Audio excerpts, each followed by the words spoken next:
Halo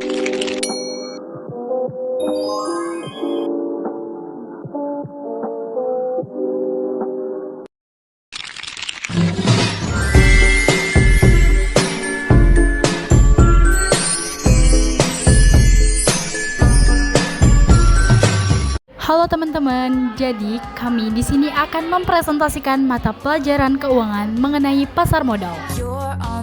Sebelumnya, perkenalkan kami dari kelompok 8 yang beranggotakan yaitu Aulia Salsabila, Febi Fairuz Afifah, dan Najwa Lutfiah Anwar. Jadi, di dalam itu ada pengertian mengenai pasar modal. Selanjutnya, di sini ada kelebihan dari pasar modal dan ada kekurangan dari pasar modal. Lalu, di sebelah kanan kita ada fungsi lembaga. Yang pertama ada mengatur dan mengawasi. Yang kedua ada melindungi investor. Yang ketiga ada meningkatkan likuiditas. Dan yang terakhir ada mengembangkan pasar modal. Selanjutnya, di sini ada contoh dari pasar modal.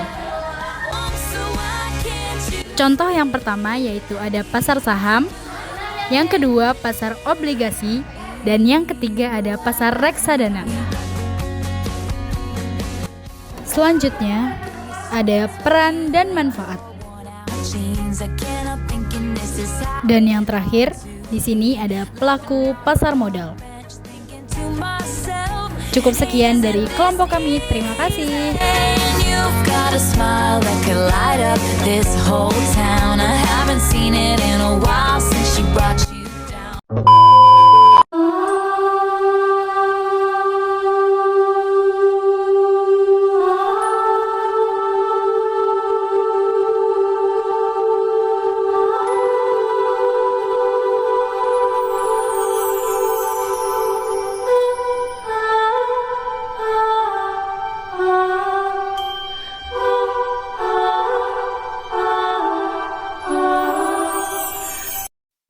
Assalamualaikum warahmatullahi wabarakatuh.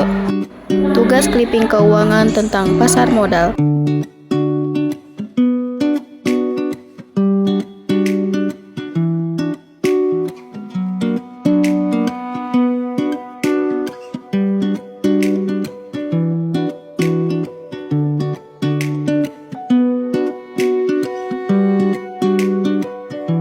Di sini ada pengertian pasar modal.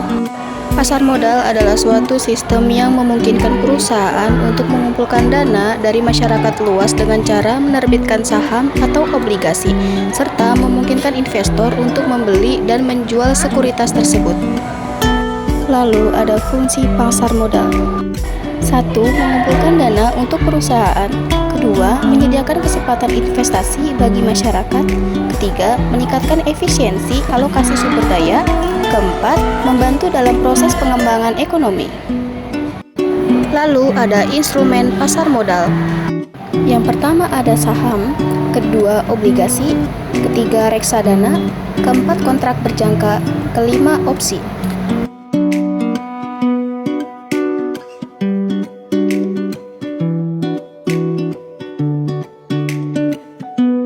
Di sini ada tujuan pasar modal. 1. Sebagai sumber perdanaan bagi perusahaan. 2. Menyediakan sarana investasi bagi masyarakat. 3. Meningkatkan efisiensi alokasi dana. Lalu ada manfaat bagi perusahaan. 1. Sumber perdanaan, yaitu perusahaan dapat memperoleh modal dengan menerbitkan saham atau obligasi untuk ekspansi atau pengembangan bisnis. Kedua, meningkatkan kredibilitas, yaitu perusahaan yang terdaftar di bursa memiliki transparansi lebih tinggi, meningkatkan kepercayaan investor dan mitra bisnis. Yang ketiga, likuiditas aset, yaitu saham yang diperdagangkan di pasar modal memungkinkan pemegang saham menjual kepemilikan mereka dengan lebih mudah. Lalu ada pelaku pasar modal. Pertama ada emiten, yaitu perusahaan yang menerbitkan saham atau obligasi untuk mendapatkan dana dari investor. Kedua ada investor, yaitu pihak yang membeli efek, baik individu maupun institusi. Yang ketiga, otoritas jasa keuangan atau OJK, yaitu lembaga yang mengawasi pasar modal agar tetap adil dan transparan. Terakhir ada komponen pasar modal. Yang pertama ada bursa efek atau BEI, yang kedua perusahaan efek, ketiga perusahaan penilai, yang keempat lembaga penyimpanan dan penyelesaian, yang kelima ada investor.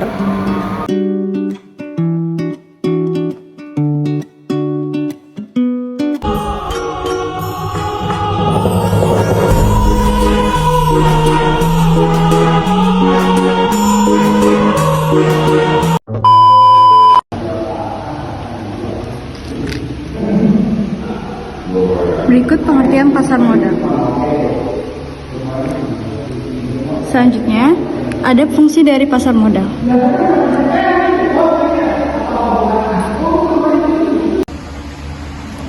Kemudian ada manfaat dari pasar modal yang terbagi menjadi dua. Yang pertama, manfaat pasar modal untuk emiten. Dan yang kedua, manfaat pasar modal untuk investor. Selanjutnya, contoh dari pasar modal yang terbagi menjadi tiga. Yang pertama, reksadana. Selanjutnya ada contoh dari pasar modal terbagi menjadi tiga. Yang pertama, reksadana, yang kedua saham, dan yang ketiga obligasi.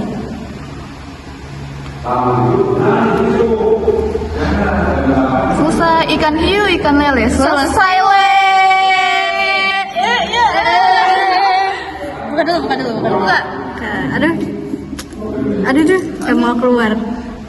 Ini Saraheo. Love you Bu Epa. Love you Bu.